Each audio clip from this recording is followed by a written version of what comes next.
years ago on a hot New York, as part of that first West Point class with women, when I first raised my right hand and swore a solemn oath to support and defend the Constitution of the United States against all enemies, foreign and domestic. We didn't swear an oath to break things and kill people. Note to Pete Hegseth, a man who can't do a proper Army pull-up, but is confident that black men with beards make our Army weaker. We see what you're doing, Pete. We see you imposing a political ideology on our military, an ideology that says women and black people and gay people are presumed inferior and trans people have no right to exist, an ideology that says only white men are qualified to lead, an ideology of hatred and death. We didn't take an oath to deliver lethality. If your mission is to kill things and break people, you're not an army. You're a mob. You're the same as MS-13. You're ICE. And as General Mark Milley said, of all the standing armies in all the world, we're the only ones who take an oath not to a government, not to a family, not to a tyrant, not to a dictator, and not to a wannabe dictator. And we sure as hell don't take an oath to a king. We take an oath to a document, a set of ideals. We swear allegiance to the idea that everyone deserves protection under the law. Everyone. Not just white, straight people, not just cis people, not just Trump supporters. Everyone. We swore an oath that the people would be protected against unlawful search and seizure, that the government shall not infringe the right to free speech. Not just free speech for citizens. The government shall not infringe the right to free speech, period. Or freedom of the press, or freedom of religion. Not just freedom of Christian religion. I am a follower of Jesus, and Jesus would have stood with us. Our military forces are characterized by core values like integrity and discipline, respect and selfless service and honor and personal courage, competence, commitment, and character, not appearance and acquiescence. If you see people doing combat cosplay and wearing Vans, that's bordering on stolen valor. Dressing for Volusia when you're beating old men, women, and children, low-level workers and families, violates my oath. So let me say to those in the Mississippi Guard who have been assigned here today and are keeping a respectful distance, to those in the United States Army, the Marine Corps, the National Guard, everyone who serves in the military, I know you're troubled. I know because we've heard from you. Air Force members asking my organization how to refuse to crew a deportation flight. Coast Guard asking what to do if ordered to kill everyone on a fishing boat. Army commanders who know that deploying to an American city violates the Constitution they swore an oath to. National Guard members on the streets of my city, and I've talked to over 100. And you should talk to them too. We see you. You are not an undisciplined, violent mob. You are not ICE. You are a trained professional force with a code of honor. And when you're standing there, when the day comes that you're standing between a group of armed, masked thugs with full combat kit, ICE or DHS patches on their bulletproof vest, between them and a woman getting groceries, or children going to school, or those low-level workers waiting at the Home Depot. Remember your oath. Protect and defend. Protect the people.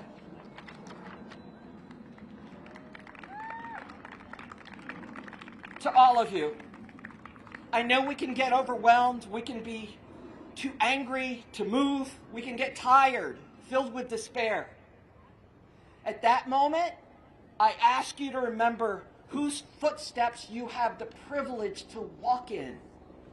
In the military, we think of John Basilone, Mary Walker, Vernon J. Baker, Charity Adams, Hal Moore, Daniel Inouye, Roy Benavidez.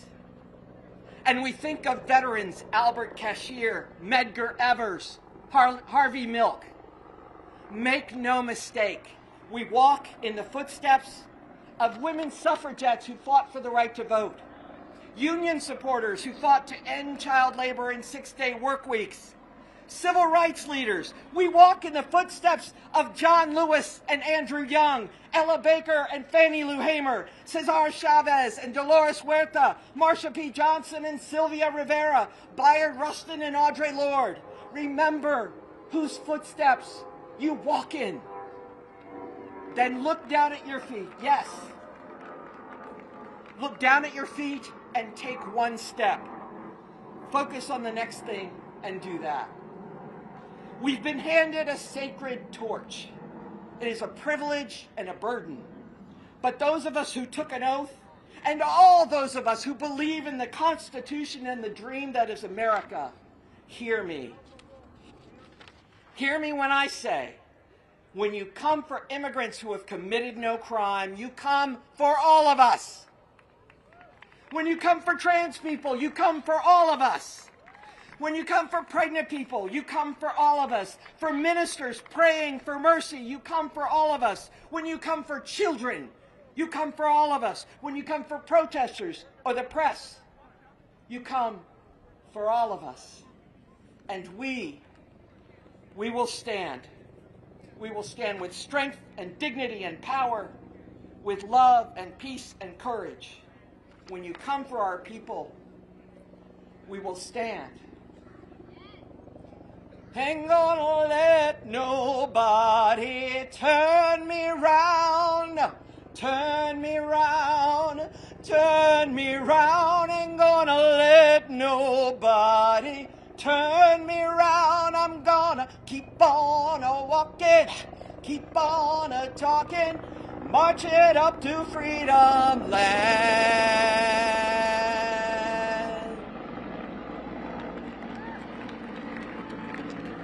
God bless America. Free DC. Stay woke.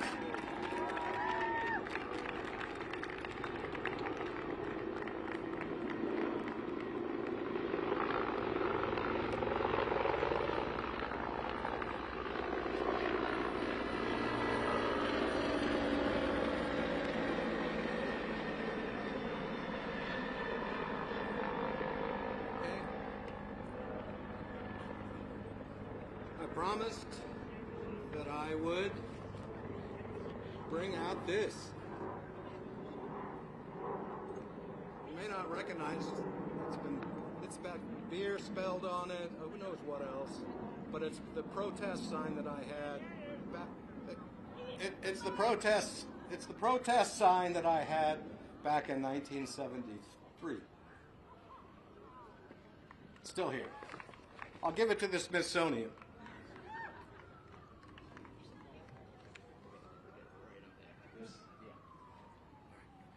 Thank you, Mike. I'm Charlotte Slayman.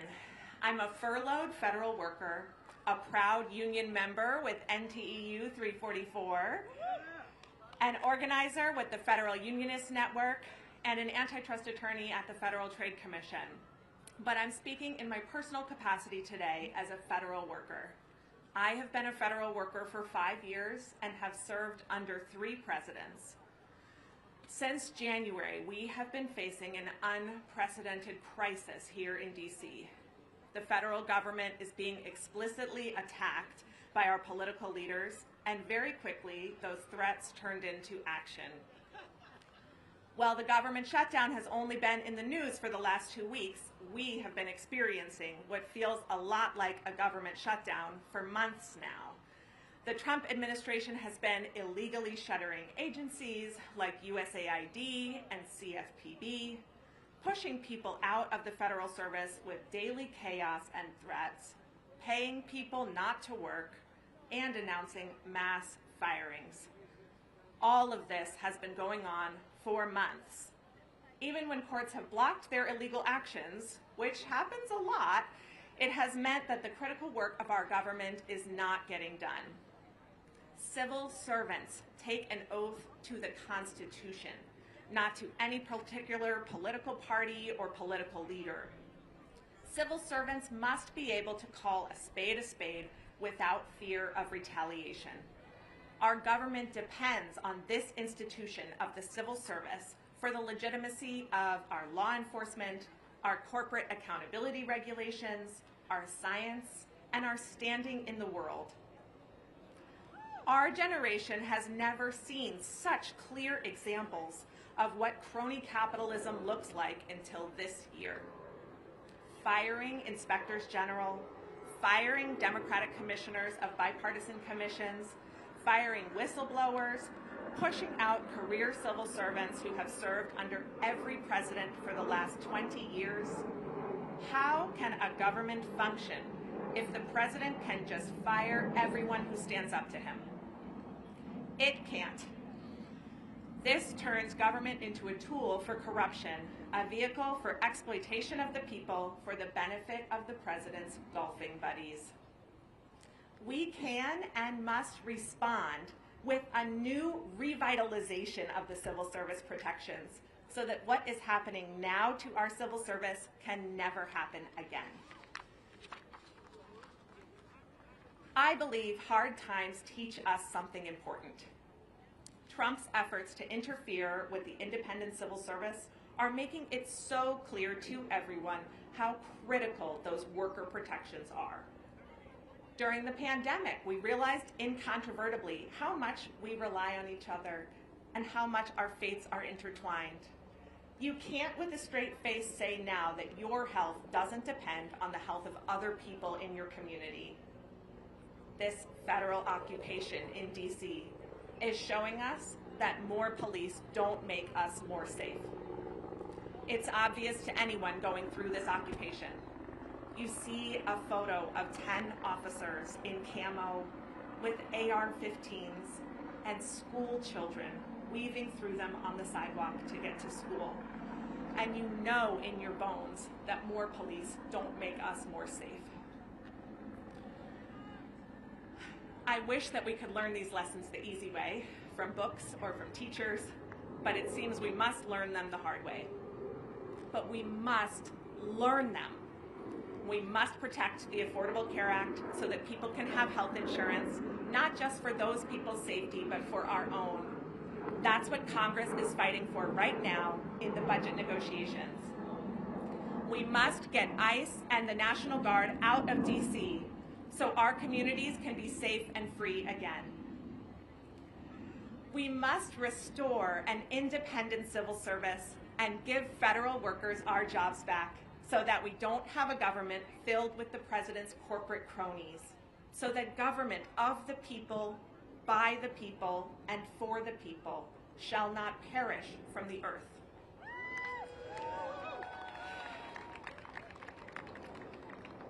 Here's what I think is most important for you to learn today, if you haven't already.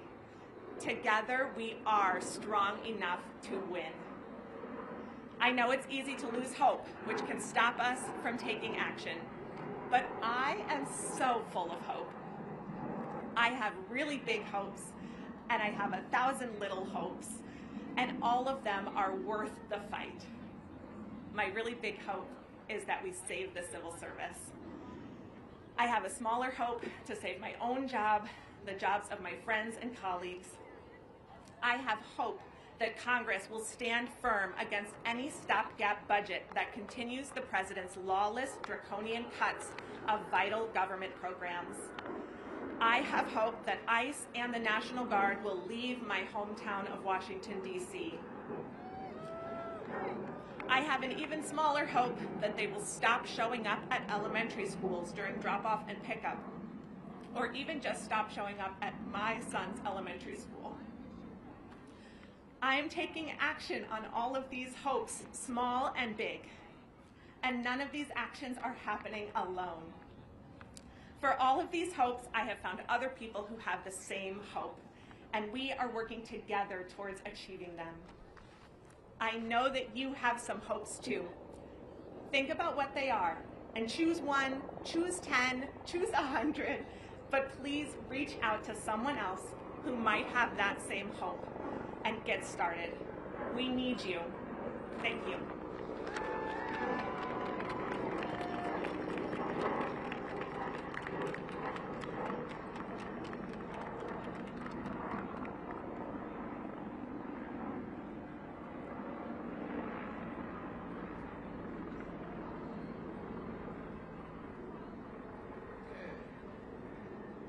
So I can't let another minute go by without speaking about something that really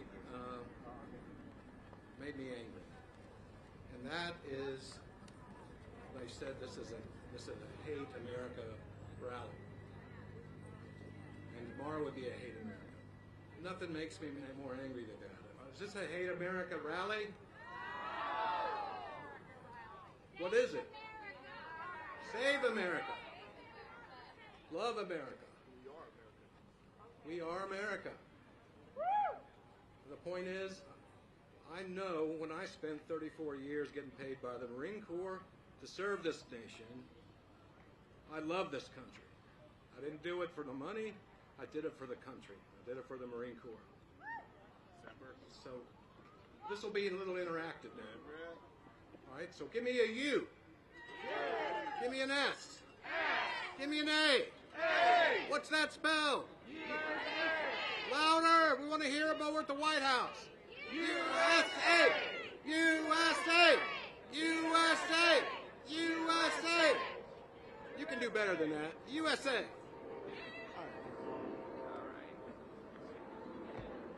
Hello. Hello, Washington, D.C. My name is Lelena Brandt. Some of you know me online as Definistrans. I am a transgender Army veteran, an artist, an educator, and a loud believer in democracy. I am also a co-founder of Remember Your Oath, some of my comrades here behind me. We have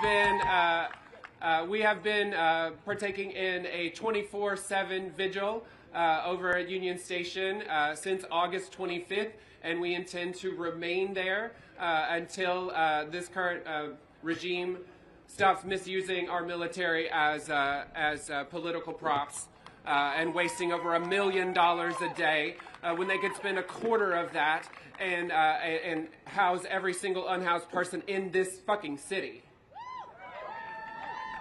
I serve this country because I love it, and I'm standing here today because I refuse to watch it be handed over to people who think that they were born to rule it. When I took my oath, I swore to support and defend the Constitution of the United States against all enemies, foreign and domestic.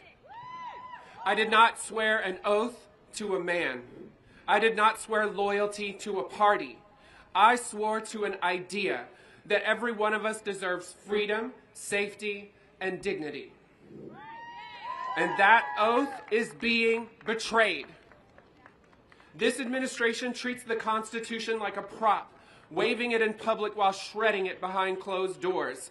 They muzzle dissent. They defy the courts. They use fear, religion, and the military to consolidate power. But that's not patriotism. That's fascism wrapped in an American flag. They call it strength. They call it order. But it's rot dressed up as righteousness. They build ballrooms and arches for themselves while cutting veterans' care. They use our tax dollars to grow their wealth while the people they swore to serve can't afford rent or insulin. They've confused worship with leadership, and the rest of us are paying the price. And when it comes to trans people, the cruelty is not a side effect, it's the point. Right now, trans service members, my siblings in arms, are being purged from the ranks, their careers destroyed, their benefits revoked. their names erased from the rolls of the country they've served. These are people who have led troops in combat, who have saved lives under fire, and now they're being told that they're unfit to serve. Not because they failed, but because America did. And the truth is, we didn't get here overnight. We got here because for years, so many people looked away. Because when trans kids were banned from sports, people said it's just sports. When their health care was denied, they said it's complicated. And when we were fired, evicted, assaulted, they said it's tragic, but it's not my issue. What can I do? And that silence, that polite distance, has snowballed into a system that now targets everyone. What starts with trans people never ends with us. It didn't in 1933, and it won't now. When they come for our bodies, it's a test. When no one stopped them, they came for women, for immigrants, for teachers, for journalists, for all dissenters. And now they're coming for democracy itself. The cost of indifference is tyranny. We are all bound together in this fight. When they attack trans rights, they attack bodily autonomy. When they attack immigrants, they attack the promise of freedom. When they attack workers, they attack human dignity. When they attack education, they attack truth itself. It's all one fight, one system of control, one sickness that feeds on division. But fascism fears solidarity. It fears the sight of trans people marching beside women, veterans beside students, black and brown organizers besides queer kids with homemade signs. Because they cannot divide what refuses to be divided. We've seen this before. We've fought it before. And we will fight it again together. Our job is not just to rage, though. It is to rebuild. To protect one another when the state won't. To feed and shelter one another when policy fails us. To hold every official, every single one, accountable to the promises they've made to us, the people. And to demand a country that delivers substance, not slogans. Living wages, health care for everyone, homes for the unhoused, safety for the marginalized, dignity for every worker, every parent, every child, every person. This movement is not about left or right. It is about right or wrong. It's about whether power serves the people or consumes them. You don't need permission to defend your neighbor. You don't need approval to demand justice. You don't need a king to remind you that you are sovereign. Because this country does not belong to tyrants. It belongs to us. Standing here at the Lincoln Memorial, looking out over the reflecting pool, I see the ghosts of every movement that came before us. They marched for freedom. They spoke for justice. They believed that the government of the people, by the people, for the people, would not perish from the earth. But only if we fight it. Fight for it, sorry. So I ask you, if you believe in a country where everyone belongs, build it with us. If you believe that freedom isn't a privilege but a birthright, defend it with us. If you believe no one is free until all of us are free, march beside us. Because that's the America I fought for. That's the America we all deserve. I served this country to protect its people, not its egos. And I will keep showing up until we all get free.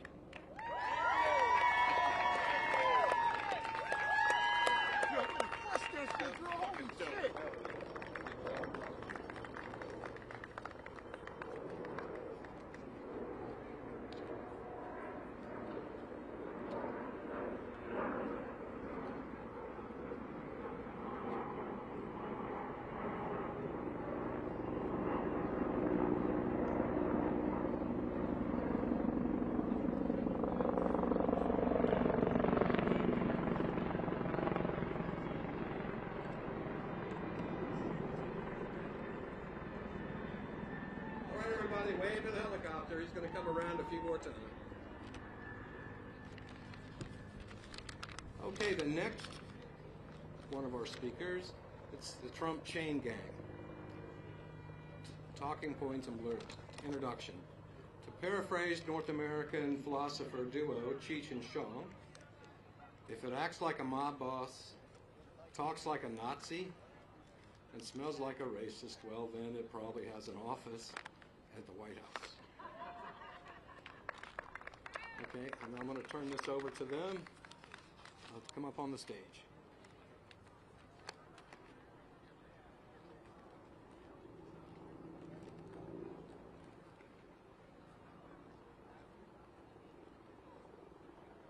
In the meantime, I don't think they can hear you in the White House.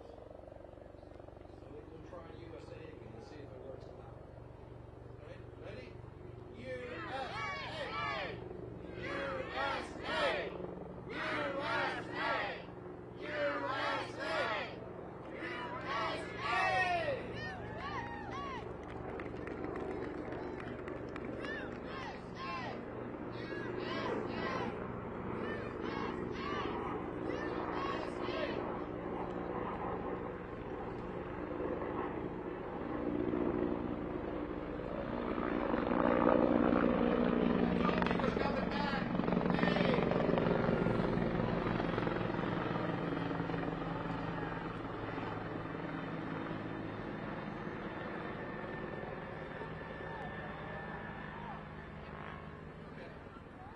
They're coming.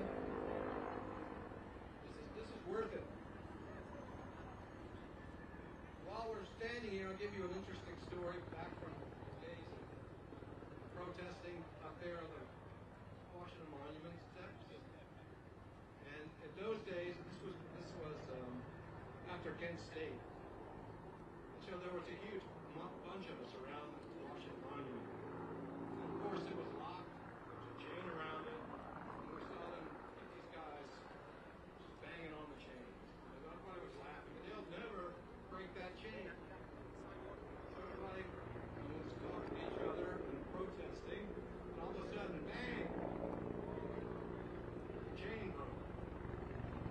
So the doors open. They started to go inside. And again, and everybody started running in there.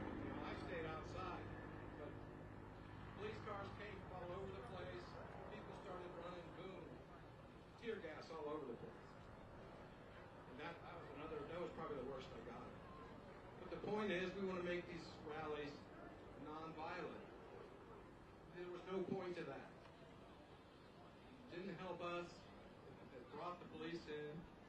The tear gas a bunch of people, most of which had never done anything. What do you mean?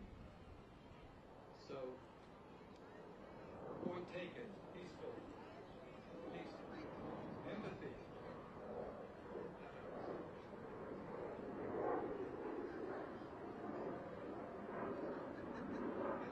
some other interesting things. Those basically our ancestors, to keep protesting and keep doing all the things that you do.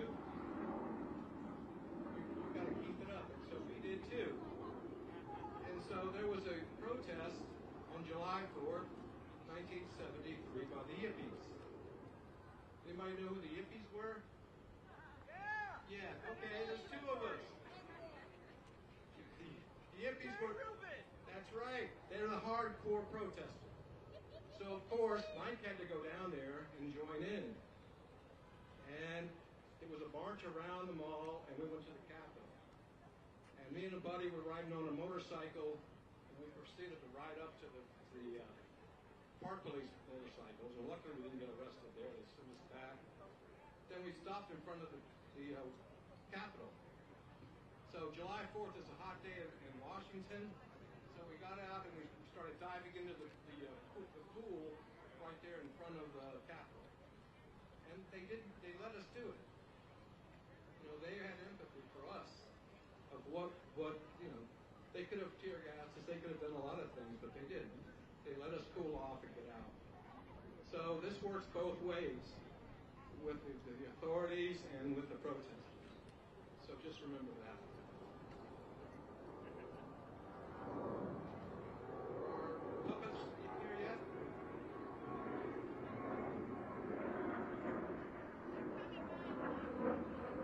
They promise to be coming.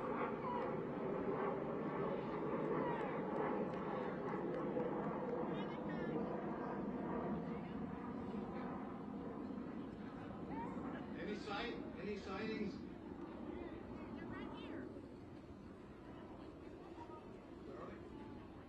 Ah, there they come. Here they come.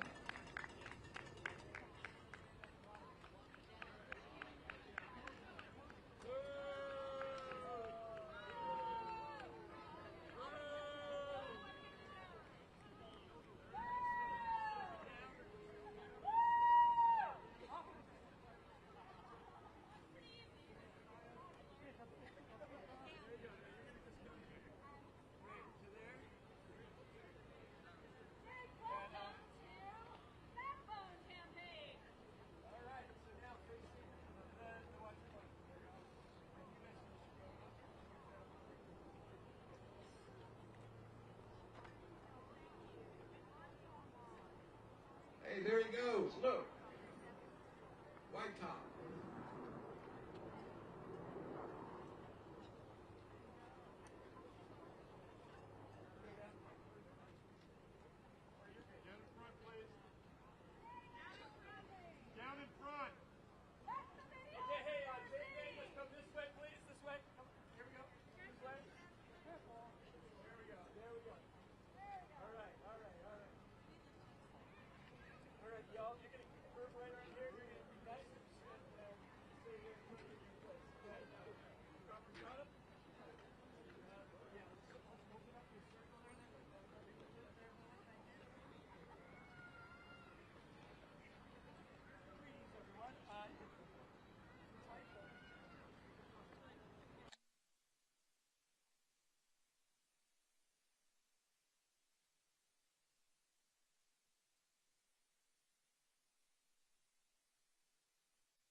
Greetings, friends and heroes and sheroes.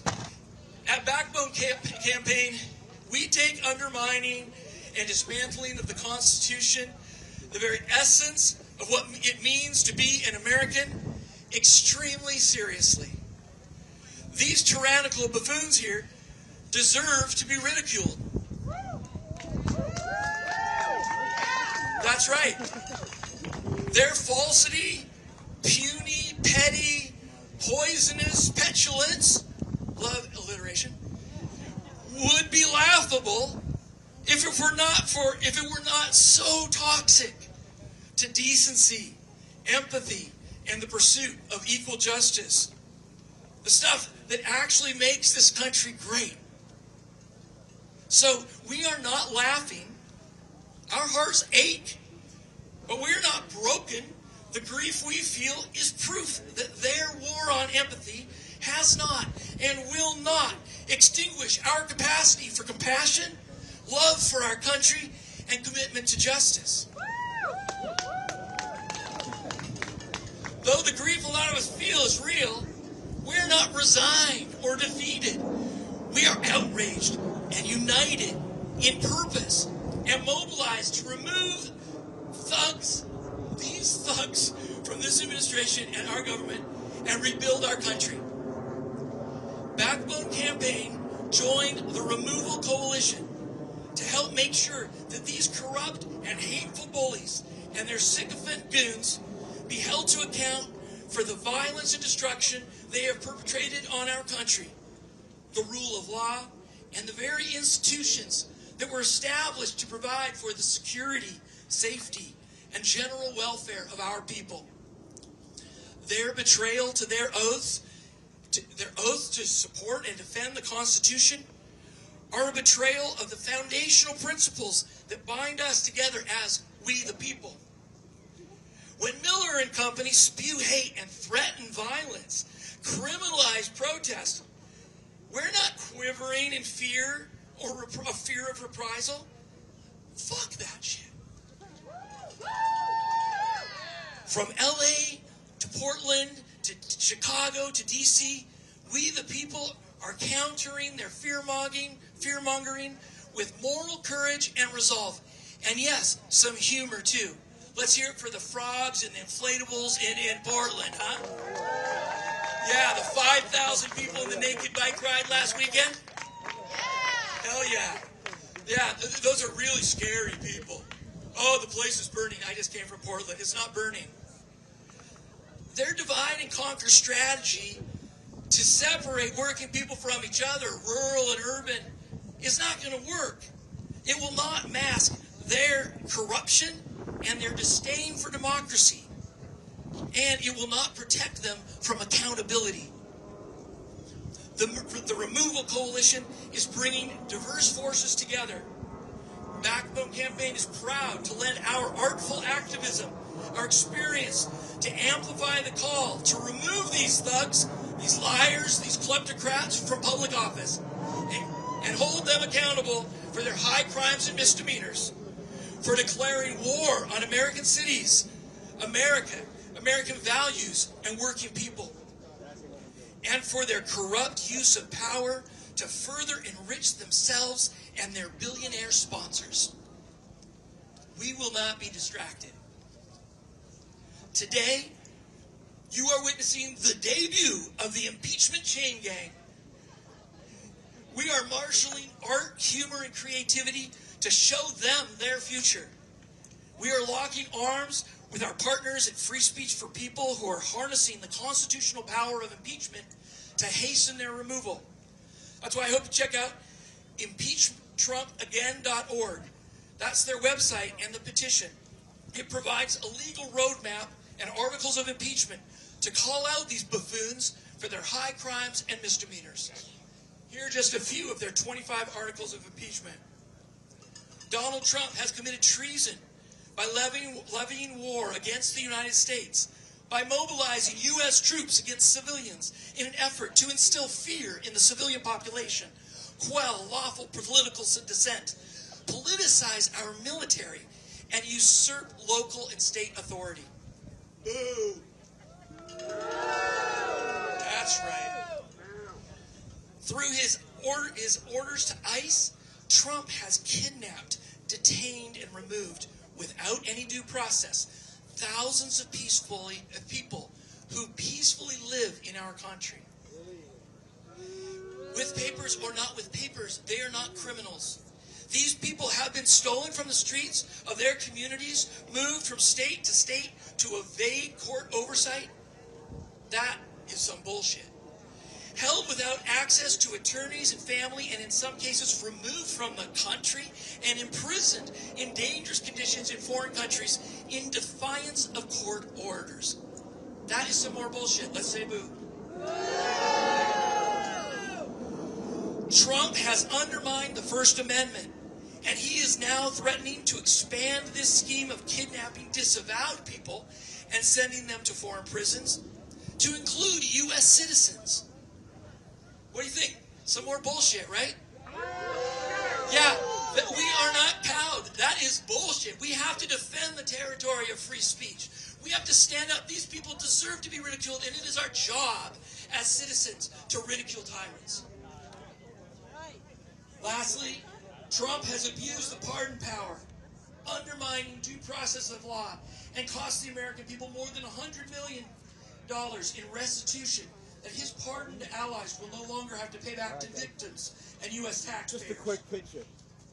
He pardoned more than 1,500 January 6th co-insurrectionists, commuted the sentences of 14 additional co-insurrectionists, and ordered the Department of Justice to drop cases against all remaining January 6th defendants. That is not accountability.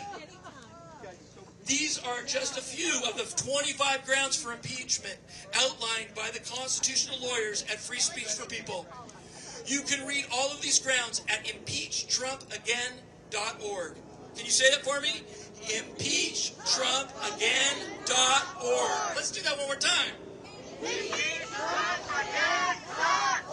Hell yeah! This includes the grounds for impeaching HHS Secretary Kennedy, Attorney General Bondi, Secretary Nome, Secretary Rubio, and Secretary Hegseth. We urge you to join us in calling out these buffoons, calling for their high crimes and misdemeanors, and demanding their impeachment and removal. Join me in welcoming, oh, no, that's me, never mind. Join me in going to impeachtrumpagain.org to learn about the articles, 25 articles of impeachment, and sign the petition and share it with your friends. Thank you all. God bless America.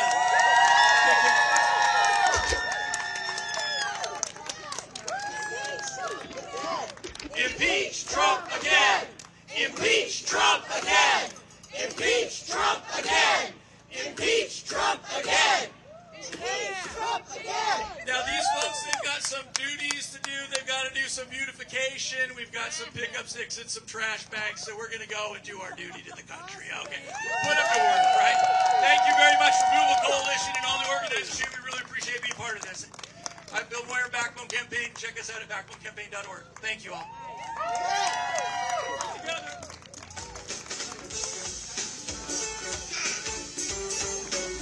What I say? Hello. Trying to be cool, y'all. I want to get on down. Feel like a brand new groove.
Hello, testing. Administrative announcement. Last name Hubbard. A check Visa card. You just come on up and we'll get that to you over there at the side. Now our next speaker, you're going to really enjoy this. Needs no introduction.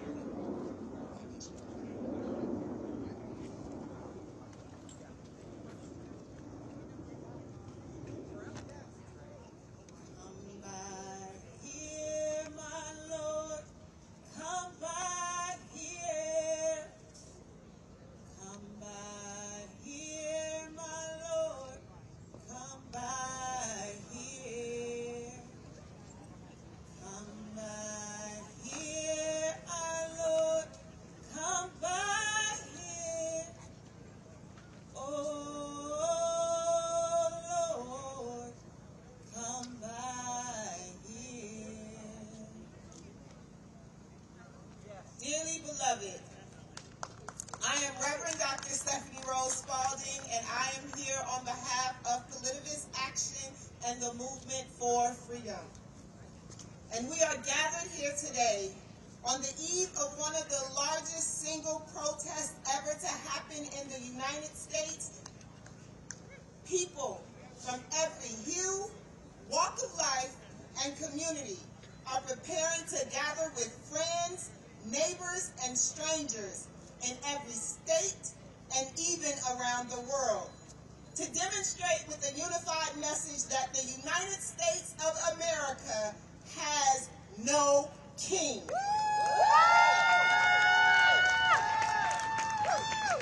Contrary to the beliefs, behaviors, and policies of Donald J.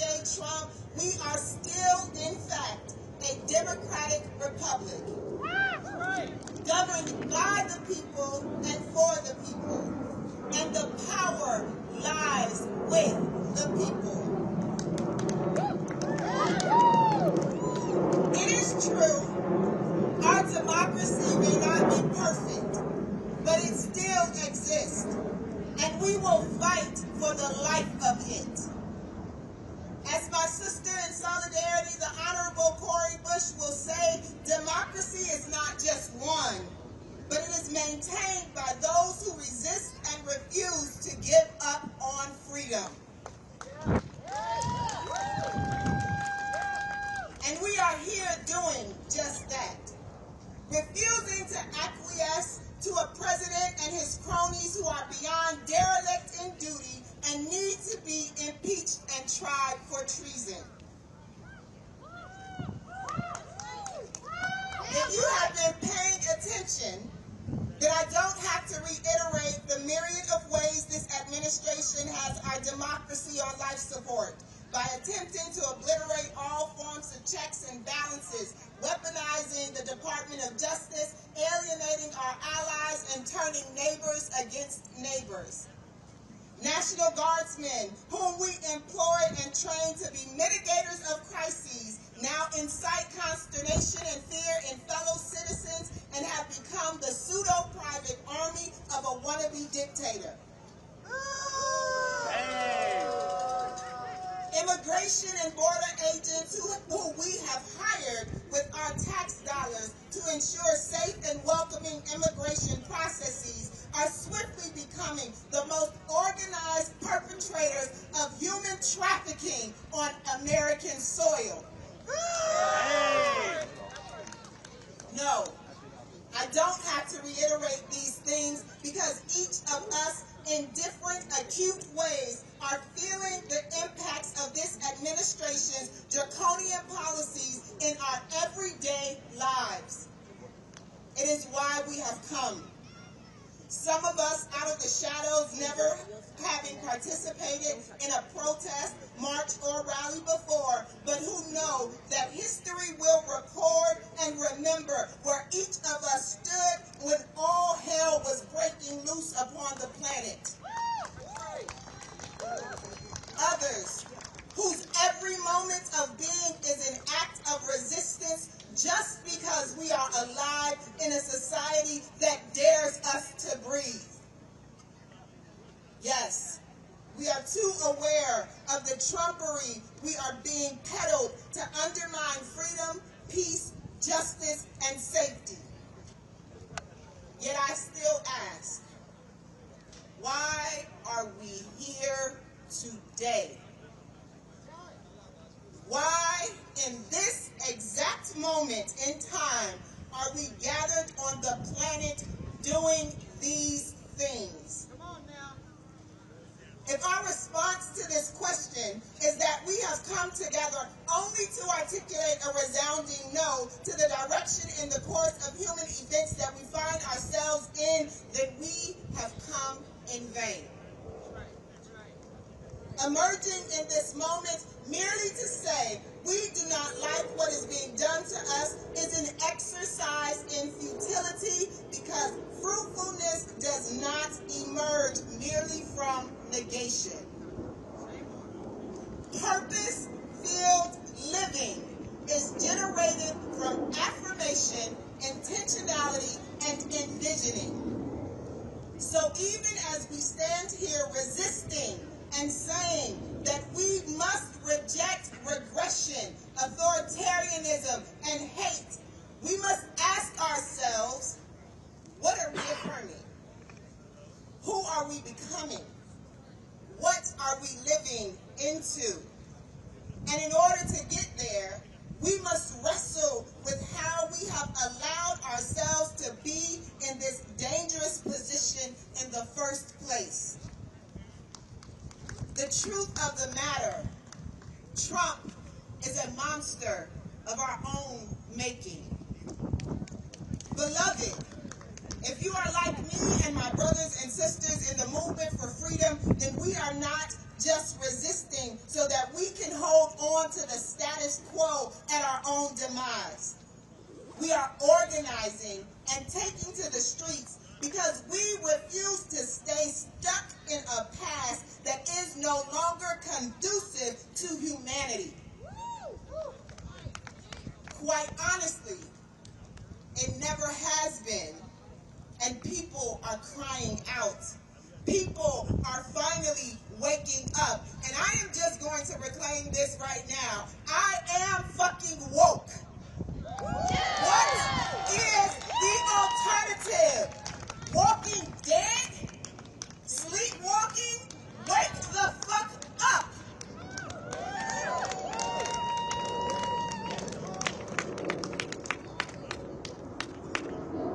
While there are elements of ideals to which this great experiment aims to manifest, we are reckoning at this moment with the truth of our existence, that this nation was founded on poison principles of exploitation, extraction, colonialism, and racism, and now we are eating the bitterness of rotten fruit.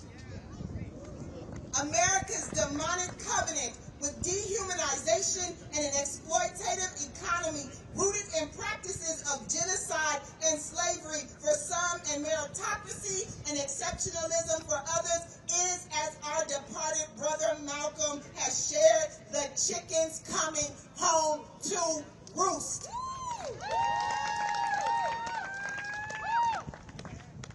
But I don't stand here just offering nihilism and condemnation. No, The movement for freedom in this moment suggests that we may need to learn more and lean more into the fall of empire. We are asking, what does our evolution of being look like once the revolution actually happens? America must establish a new covenant with its members, a conciliatory practice built upon reconciliation in the spirit. We must redress the brokenness in our relationships with nature, our environment, and our spiritual selves. The spirit of imperialism, dominance, and manifest destiny doesn't have to shape us moving forward.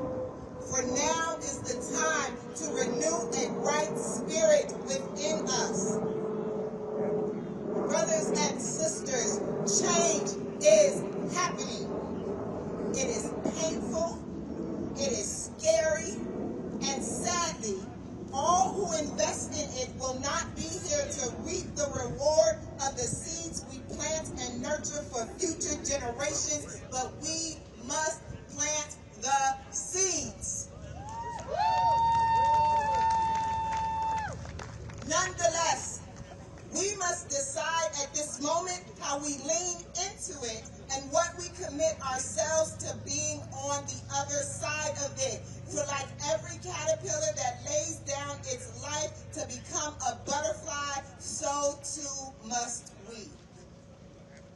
So I invite you, join us at the Movement for Freedom in institutionalizing humanity, life, and love.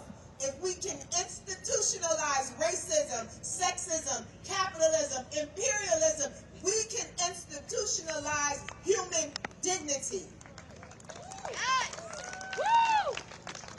We are ushering in a new way of being with each other in society and building a future where no one's humanity is exalted above another's, where no one lives in fear and under threat of who they were divinely created to be, and where access to resources necessary to survive is not denied due to corrupt hearts and corporate profits. We do and will continue to resist fascism, and we will win this war. But I urge you that we must begin now in building what comes next, as it is evident that our hope cannot rest upon the mere back and forth of a two-party political system and a society that is morally bankrupt in its form of leadership. We must radically transform our way of being if we are going to build a future where we are not always resisting. Join us at movement4freedom.com. Thank you.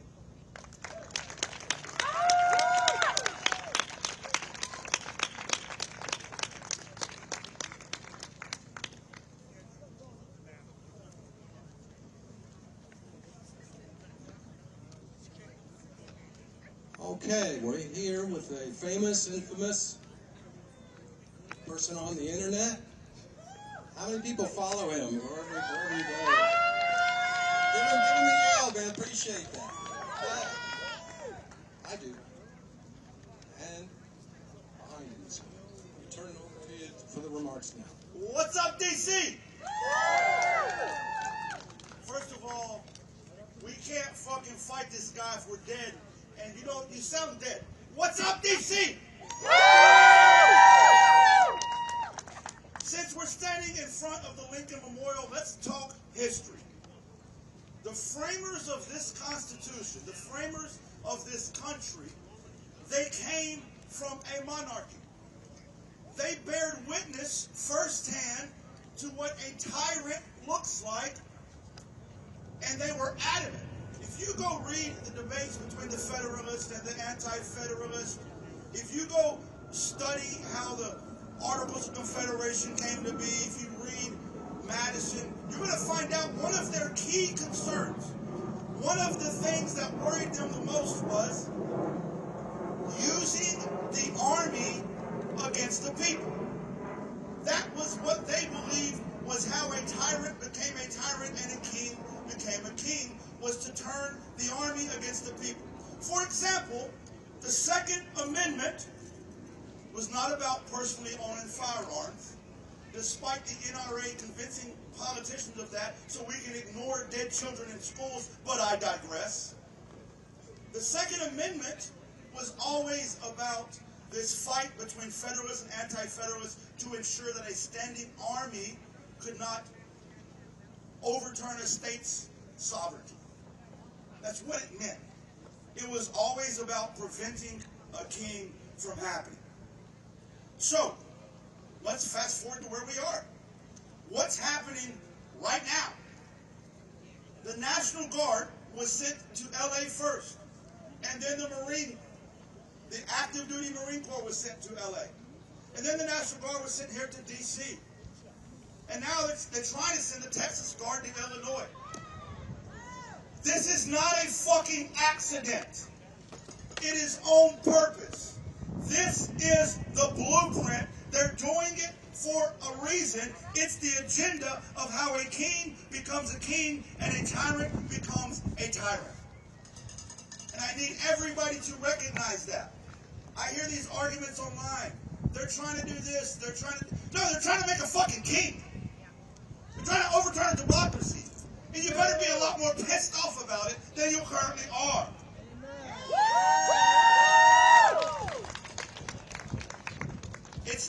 It's so much the blueprint that Trump has created ICE. Now, you're going to say ICE has been around since 2001, which, by the way, is when ICE was formed, 2001. But what Trump has done is made ICE his own private army. Trump has made ICE the third highest funded military in the world. They wear military uniforms and police patches, but they're not military trained and they're not police trained. They're a private army. They're snatching mothers out of school pickup lines. They're snatching people out of courthouses. They're snatching people out of workplaces. They're shooting peaceful protesters with bullets. They're ramming cars. They're throwing people to the ground. And nobody is stopping them. They have the free reign to do whatever the hell they want. They are Trump's private army. And why? What has history taught us? What have we learned here today? It's so that he can become a king. He plans to use the military as part of his overall plot to make the 2026 elections not free and not fair. So make no mistake, he's using our army and his private army to make this possible. So that brings me to why we're here right now. We ain't gonna let it fucking happen. When we say no king, we mean no fucking kings. You're not going to be a king. You're not going to be a tyrant. Not on our watch. Now listen. We say that. Do you mean it? Yes. We say that. Are you going to do anything about it? Yes. Tomorrow is going to be an incredible moment. The No Kings protests across the country. I remember the first one that happened a few months back. It's going to be a great moment that's going to remind us that people are standing up against this wannabe king, this wannabe tyrant. It's going to be a beautiful moment that is going to give people some motivation. It's going to be a great moment that's going to give people hope. But my fellow Americans, a moment won't fucking save us from a tyrant. Only a movement can do that. And if we don't start stringing these moments together into a movement, pretty soon we lose. And I refuse to lose. You need to be organizing in your communities. You need to be fired up. You need to be pissed off. Jolly, why do you use profane language? Because we live in fucking profane times. Jolly, why are you always angry? Because I got reasons to be pissed, and you should be too. You should go home. You should organize. I don't care what it takes. Get off your couch. The time for comfortability has passed. They don't follow the rules. Trump doesn't follow the rules. The Republican Party, MAGA, doesn't follow the rules. The rules are out the window. They believe it's a dictator for thee and not for me. They're okay with fascism. They're okay with a tyrant. They're okay with a dictator. They don't follow the fucking rules. Guess what? Neither does revolutions.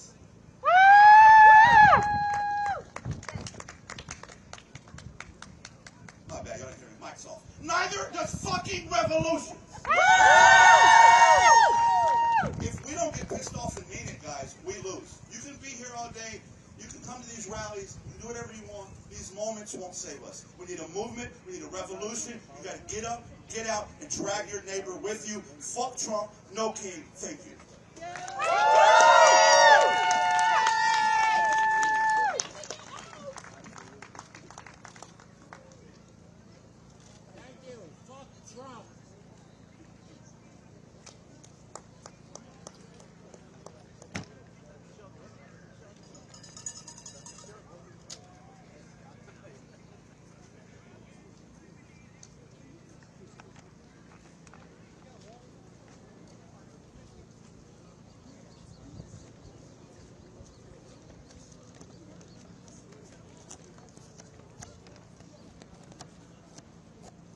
Another speaker is going to address a subject that we really need to hear about. There's so many things coming at us from the Trump administration that it's hard to keep track, but don't lose sight of the picture. We'll turn it over to our guest speaker.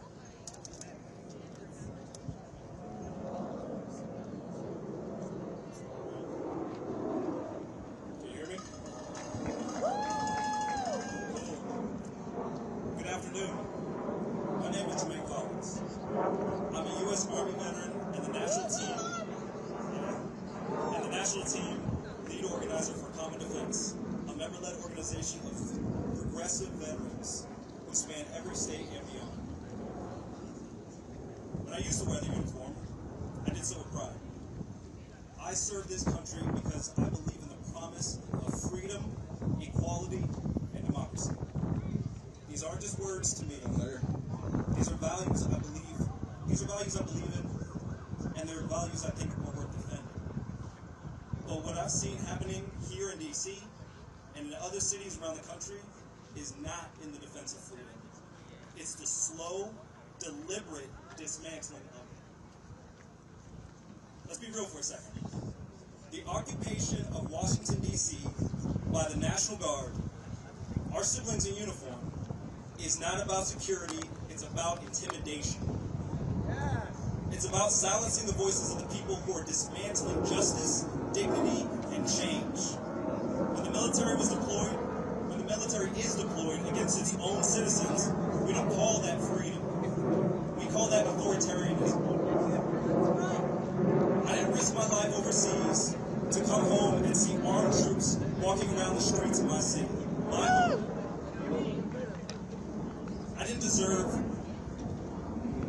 We don't deserve federal agents coming around here, snatching up our neighbors off the street without a word, without a cause, without accountability.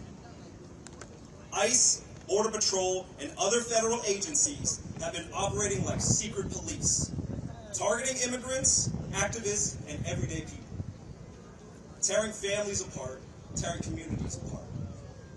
This is not about national security. This is state-sanctioned fear. We didn't put on the uniform so our government could turn its back on us, on veterans, on working families, on those who need the help the most. The very agencies we built, the very agencies that were built to serve the people, like the VA, VA healthcare, are being gutted, privatized, and hollowed out. And this started long before the government shut down. So let me tell you something.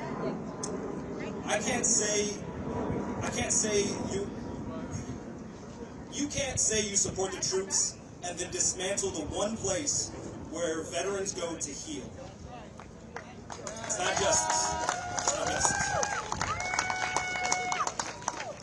And if you want to talk about justice, just to talk about something else for a second, let's talk about DC. Let's talk about the fact that over 700,000 people live in the District of Columbia. More than some states here in the U.S. We pay taxes, we serve in the military, we work every day to build this nation, but we have no voting representation in Congress. Yeah. You guys know the motto, taxation without representation. You know, the very thing we fought a revolution against, that was the very thing we fought a revolution against. DC deserves statehood. Not tomorrow, not someday, now. DC statehood now. Because democracy doesn't mean anything unless we all belong to it. As veterans, we know what service means. We know what sacrifice means. And we know what betrayal looks like.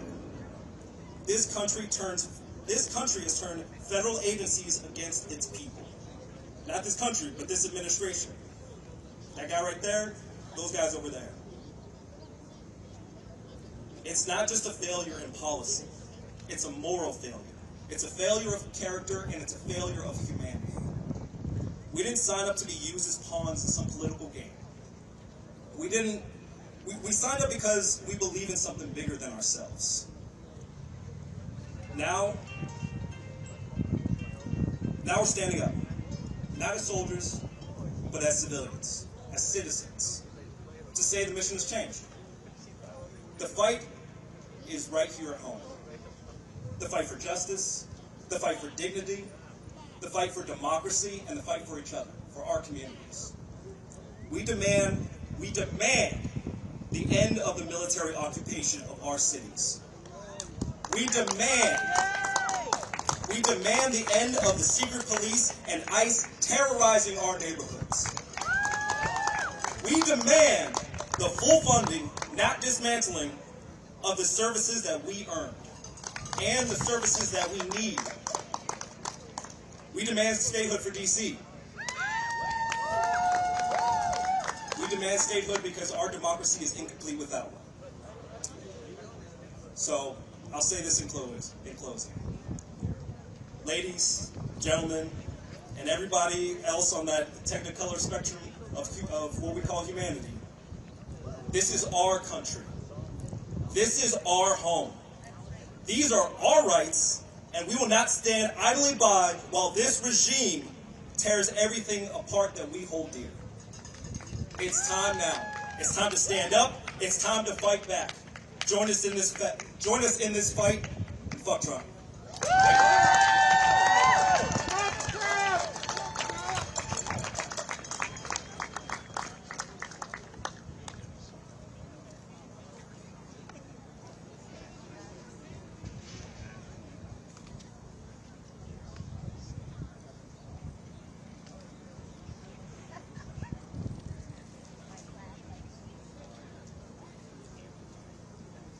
Okay, folks, get ready for this.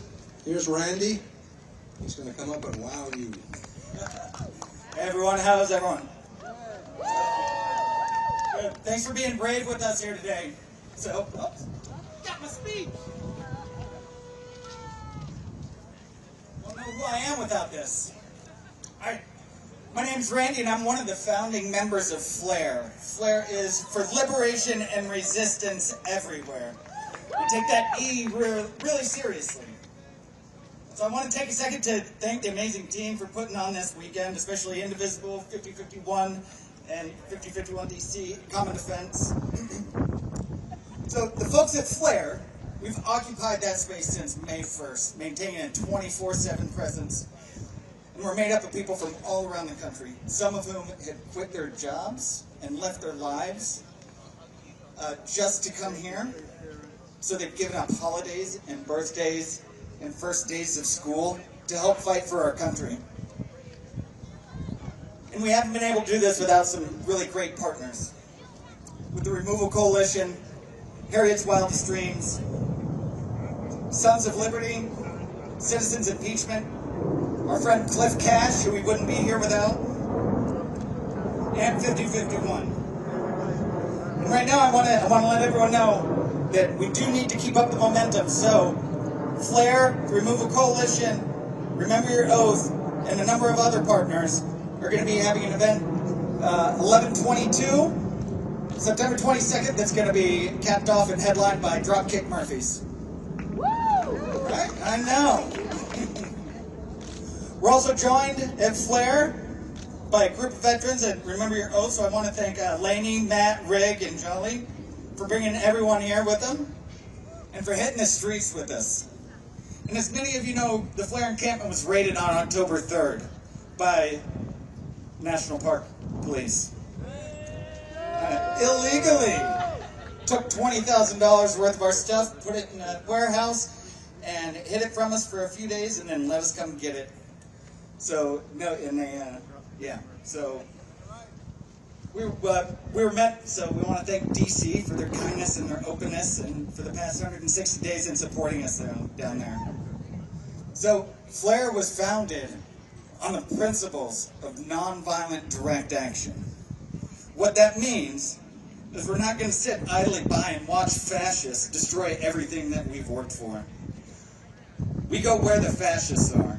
We go to the Heritage Foundation, to Buttersworth's APAC, to their white nationalist church down at 229.5 Street, Pennsylvania Avenue, southeast, is their white nationalist church just above the old Heritage Foundation office. We're pacifists, but not passive. Flare doesn't hide anything that we do, how we feel, or who we are. When we protest, we advertise it. We want them to know that we're coming. We want them to know that we're watching. And we want them to know that they will be held accountable for their actions. And that's the thing that they fear the most, is accountability. And we need to be very clear on what accountability means, so they don't misunderstand it. They will be held accountable in every sense of the word, and we will do it constitutionally, we will do it legally, and we will do it openly. Because we don't hide. No matter how much they preach law and order, they practice the opposite. They sow division and chaos in the people as a distraction to their own criminality. It's right out of the fascist playbook. Create a false narrative of crime and corruption, blame marginalized group of people, and send the Gestapo in to terrify the citizens in the name of law and order. Yet, they're the ones that created these structures and laws of oppression and violence and call it freedom, like the liars they are. And they're the ones that make the racist, anti-trans, anti-women policies and then hide behind cops like the fucking cowards they are. Another thing out of their playbook is to overwhelm us with all of their hate and vitriol so that we only worry about ourselves and we only fight for ourselves. Flare doesn't do that, and we won't do that. We will not forget about our disabled communities. We will not forget about our black and brown communities. We will not forget about our queer communities. We won't forget about Ukraine. We won't forget about the Uyghur in China, and we will never forget about the people in Palestine. So, I have a friend, Danny, who, one of the strongest people I know. And I wish she could be here today, but she's been sick recently for a while. But when she's not getting treatment or having brain surgery, she's right here with us. In fact, I talked to her the other day, and she had just finished up. After spending 6 days in the hospital for brain surgery, when she got home, first thing she did was some mutual aid. She contacted people and saw where she could help, and she did it. So, she's been out here with us since we started in February. A handful of us started in February out in front of the Heritage Foundation. And seeing this fight through is what keeps her going. Seeing all of you out here Building community and taking care of each other keeps her going. So my friend Danny is also a musician. She was explaining to me that, I'd like to tell this story. She was explaining to me that in the choir, when a choir member needs to breathe, everyone else will sing a little bit louder. And there's lots of people here that need to breathe right now. And it's up to us to sing a little bit louder for them. We have our immigrant communities too afraid to go outside and send their children to school or to advocate for themselves. We need to sing a little bit louder for them. Not only do they need to hear us, but they need to see us. White people, we have to use our privilege the right way. We're the ones that can get away with going out and filming ICE and interrupting their activities. We're the ones that can walk into the halls of Congress without fear of our safety or lives. And I think the other side proved that, didn't they? We need to use this privilege, especially if you're a white male veteran like me. We have our trans communities being denied healthcare and basic human rights and are being blamed for everything from helicopter crashes to school shootings. We need to sing a little louder for them. We need to show our LGBTQ community and neighbors that they are accepted and loved as they are, and because of who they are. So if you're a fellow queer and you're hetero-coded, you need to step up and protect your misters, sisters, and other resistors. We have our veteran communities getting their benefits cut and denied. We need you to sing a little bit louder for us. We swore our lives to protect and defend the Constitution of America and the American people. As a thank you, this administration has cut over 60,000 jobs from the Veterans Administration, including the suicide hotline. And they've started the propaganda that VA employees are committing benefit fraud so they can go after and slash the VA even more. The veterans, we don't need your thank yous for our service. We need you to be the kind of person worth serving. We need you to stand with us. We have our native communities whose land we stole being denied equal rights and equal protection. We have to sing a little bit louder for them because there's 6,000 Native American women that are currently missing. If these were white women, there would be government task force dedicated to finding them. And we continue to steal their land and destroy sacred sites in the name of profit. We even built our monument to their genocide on a sacred site on Mount Rushmore. And now, we have our Palestinian communities that have been crying out for over 75 years about Zionism and fascism. We need to sing a little louder for them. And on the day that Flair was raided on the 3rd, I not only had to deal with that, but I was also with some of the families of our Samud flotilla American contingent that were over there. And I was helping them get in and talk to their representatives and to get in front of people to tell their story about these Americans that were being held hostage by a foreign government and being tortured. And not one of them missed the opportunity to advocate for Gaza and the Palestinian people. It was, yes, I want my loved one home, but we need to solve the problem over there so no one else has to deal with that again.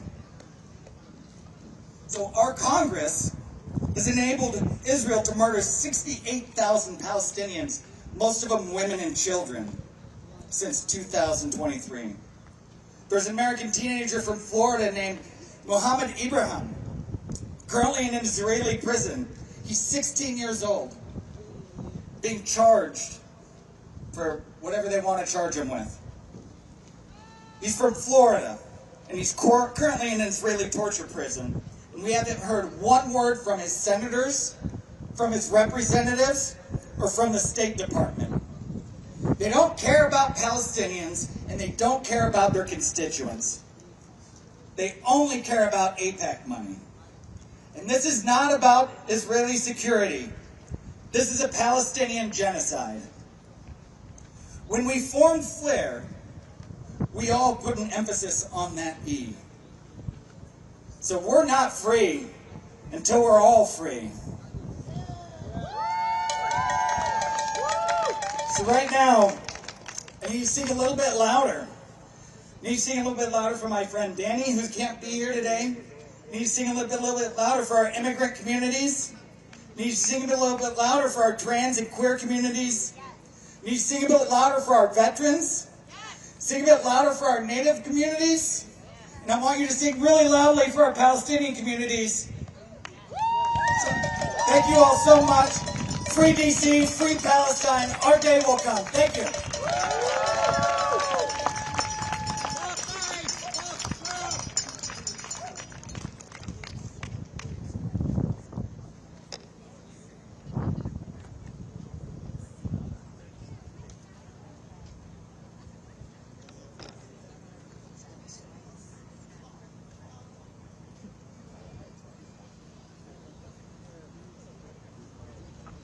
Okay, our next person to speak has also got a very important message for you. And I look around and I see it's getting darker or getting the twilight, but think about where you are just for a second. You know, what would Lincoln say about all this? Or Washington? You know, let it sink in. And I'll kick you off to. All right, welcome everyone. I'm Paul Asadebe. I'm a federal worker. I'm a steward with AFGE 476 at the Department of Housing. And I'm also a furloughed federal worker right now. And I'm also a whistleblower. So, as we've seen over the last couple weeks, the government is shut down. But I'm here to tell you, as someone with personal experience of it, that the government has been shut down for over 9 months now. From the beginning of this administration, any part of the government that actually helps working people, like my part of the government, that works on civil rights and housing, making sure that everyone has equal access to the housing that they need to get good jobs, good education, good health care, to be safe, and just fundamentally to have a roof over your head, that part of the government has been shut down for a long, long time. Way before spooky season started, we were already shut down. And I'm here to tell you, as someone who has been in this government for years and who is now dealing with the atmosphere of fear and control and uncertainty that this government is creating right now, as someone who's had coworkers fired, who's had coworkers forced to resign, who's had coworkers feel that they can't take it anymore and need to leave, and who himself, who is a whistleblower and who has been fired for speaking out, who's had coworkers also fired for speaking out publicly and telling Congress and you, the American people, the truth about what is happening with their civil rights. I see that in this moment of a shutdown, it's not just a shutdown, it's a time to fight back. Because we're seeing that it's impossible to treat this as business as usual. Under normal circumstances, I wouldn't be up here. Before February of this year, I had never spoken out publicly about anything. I just tried to do my job. I just tried to make sure that you had equal access to housing. But it became very clear very early on that we were not going to be allowed to do that for the next 4 years and for as long as they want to make it. We saw from almost day one that we were having people block our attempt to protect your civil rights. I'm a civil rights attorney. What I do day to day and what I swore an oath to do is to make sure that when your landlord or your bank or your developer who builds your house or your state itself tries to discriminate against you, I'm the one who comes in and makes them stop. And we do it for free. We are legally required to investigate every case that we get. We're legally required, when our investigators see that someone probably discriminated against you, we are required to charge that case. We're required to come in and stop them. But they've harmed our ability to do those investigations. They've come in, and political appointees, 20-year-olds who are not lawyers, will come in and say, I don't like that case. We're just going to squash that. You're not allowed to work on that anymore. We're seeing them come in with settlements. So imagine you have come to an agreement with your landlord or whoever that they're going to stop doing whatever made you file a complaint in the first place. And then the federal government is going to monitor them. They're going to make them get training so that they know how they're supposed to actually run their business. They're going to make sure that we are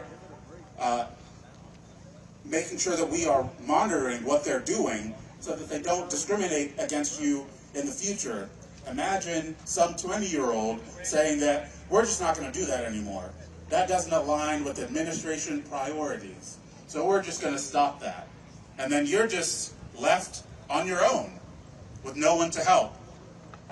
Every step of the process, everything that we would normally do to help you as the American public, we are being stopped from doing that. And since I took an oath, since my coworkers took an oath to defend and serve you, no matter who is the one attacking you, even if it's the president, even if it's Elon Musk, if it's Peter Thiel, if it's some governor in Texas or Mississippi or New York, it doesn't matter who it is, we are the ones who defend you. We took an oath to do that.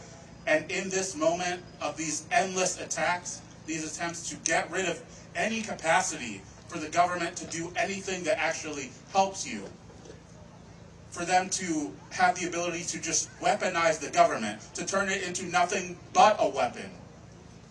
In that moment, we knew that we had to stand up and tell you what is happening to your rights on a daily basis. And that's what we did.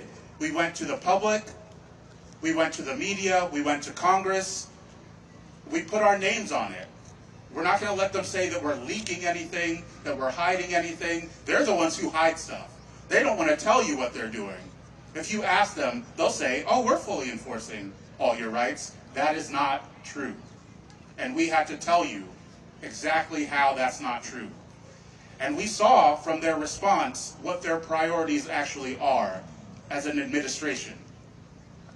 So when there's hundreds of kids in Texas who are facing a natural disaster and who died and they need urgent help, it takes 72 hours for them to respond to that. It takes Congress and the media to figure out where Kristi Noem even is during that situation. When it comes to... She's shooting fucking puppies. She is. When we see people coming for urgent help, people who are suffering from domestic violence, they have a stalker at their door. They need urgent help to get out of that unit and get somewhere that's safe for them and their kids. It'll take a long time for them to help you with that, if they're going to help you at all right now. But when whistleblowers use their rights to tell the truth in a week, oh, we got a packet ready and we're going to walk you out of the building. That's their priority right now. But the American people's priority, my priority, is actually making sure that everyone has access to what they need in this country. Whether that's housing, whether that's education, healthcare, and that's the big fight right now with Congress. The government shut down right now because people don't want you to have healthcare that you can afford, that you can actually rely on. And so some people in Congress have decided to hold the line on that. And that's important because if the premium increases that are happening, people are already getting in the mail, if those go through, it's anticipated that 50,000 Americans a year will die who didn't have to die because of that. And that's disgusting, and that can't be allowed to continue. But it's not just about healthcare. We can't fund a government that's dismantling itself day by day, that's being weaponized, that has no accountability, that's attempting to traumatize its own workers. They've openly admitted that that's what they're trying to do. So in that moment, it's not business as usual, and Congress can't continue as if it is. So it's really important that they hold the line, but it's also important that federal workers in the buildings who are in there to actually see the lawlessness that's happening, the lack of accountability, the dismantling of the services that you rely on, we're the only ones who can tell the public what's happening. Because if we don't stand up, if we don't honor our oath by organizing to actually protect our agencies and the American public, it's going to be too late by the time actually people recognize the effects. So that's what I'm here to advocate for. As a federal worker, like I said, I'm a union member, I'm a steward, and I'm an organizer with the Federal Unionist Network, which is a collection, a network of federal workers all across the country who are organizing across agencies, across unions, to actually meet this moment where normally, as I said, we would just keep our heads down, do our jobs, but when they don't let you do that, you have to respond. Because what we're dealing with right now are bullies. They're people who weaponize fear, who weaponize silence, and try to enforce that. And when you encounter that, you only have two responses.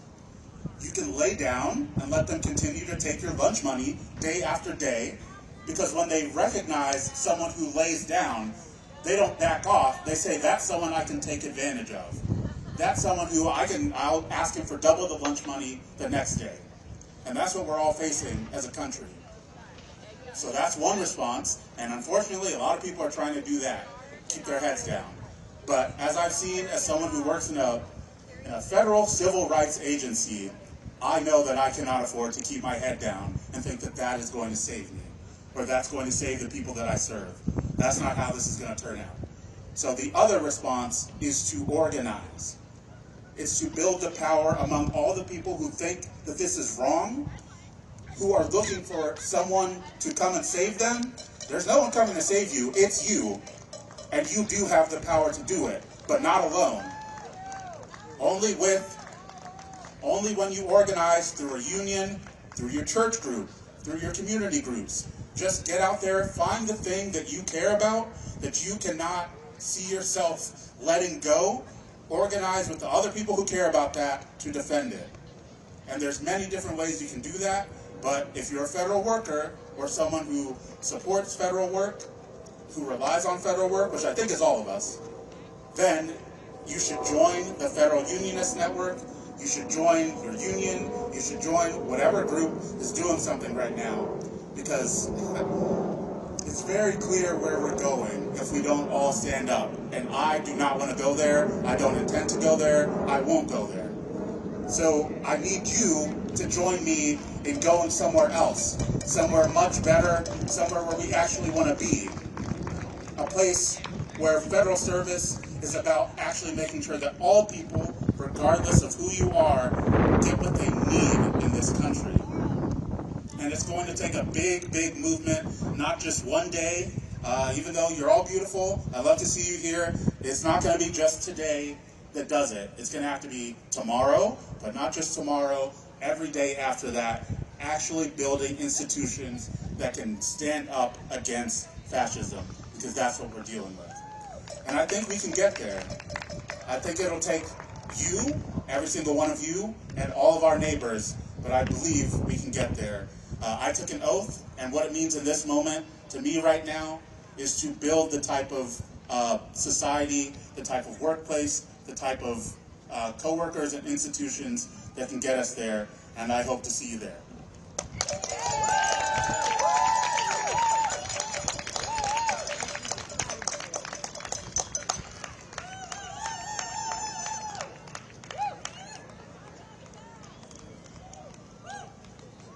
And we have yet another speaker who's going to enlighten you on another, I don't know what you call it, but breach of a democracy. That's I'm trying to say it nicely without cussing. But I'd also want to say, look up there. They came to D.C. They're seeing democracy in action. So clap for them.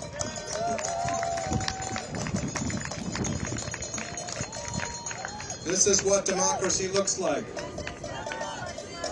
This is what democracy looks like. This is what democracy looks like.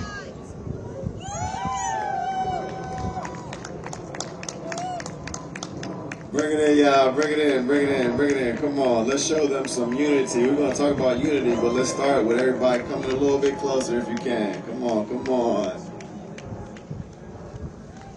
Donald Trump, you such a clown! You're not welcome in this town! You're not welcome in this town! Donald Trump, you're such a clown! Donald Trump, you're such a clown! You're not welcome in this town! You're not welcome in this town! You're not welcome in this town! You're not welcome in this town! You're not welcome in this town! You're not welcome in this town! No Trump, no KKK, no racist USA! No Trump, no KKK, no racist USA! No Trump, no KKK, no racist USA! No Trump, no KKK, no racist USA! I said no Trump, no KKK, no racist USA! No Trump, no KKK, no racist USA! Give it up for yourselves, y'all. We out here on a Friday. Kicking off No Kings Weekend in Washington, D.C. I got a little pop quiz for y'all. What is the most beautiful thing in the universe? Unity. Unity, baby. Unity. And what is the most powerful weapon in the hands of the people? Unity. Unity! Unity. Unity. That's right. Unity. And what is the greatest fear of all of our enemies combined? Unity! Unity. Exactly right. Unity. But what kind of unity are we talking about? We're not talking about just being nice to each other, not offending each other, and singing Kumbaya. We're talking about real unity. Real unity which can withstand the pressures of struggle. Ain't that right? Yes. Here's an example. Raise your hand if you're a patriot. Raise your hand if you're a patriot. I can't really trust patriots like that. I'm gonna keep it a buck. See my hand and go up. I grew up in Washington, D.C., not too far from here. It's my first time here, y'all. Because this don't mean much to me. And so people who hold up this flag, which is drenched in so much blood, it's hard for me to get with it. I'm gonna keep it real. What more does it represent to me than just another symbol of our oppression? Now, I know I speak for a lot of black and brown people when I say that. And yet here I am. Ain't that right? Because this moment demands more than trust. This moment demands more than ideas. This moment demands action. Ain't that right? And not just any type of action. Unified action. That's right. Where all the people come together and resist this vicious, racist, reactionary Trump agenda. Ain't that right?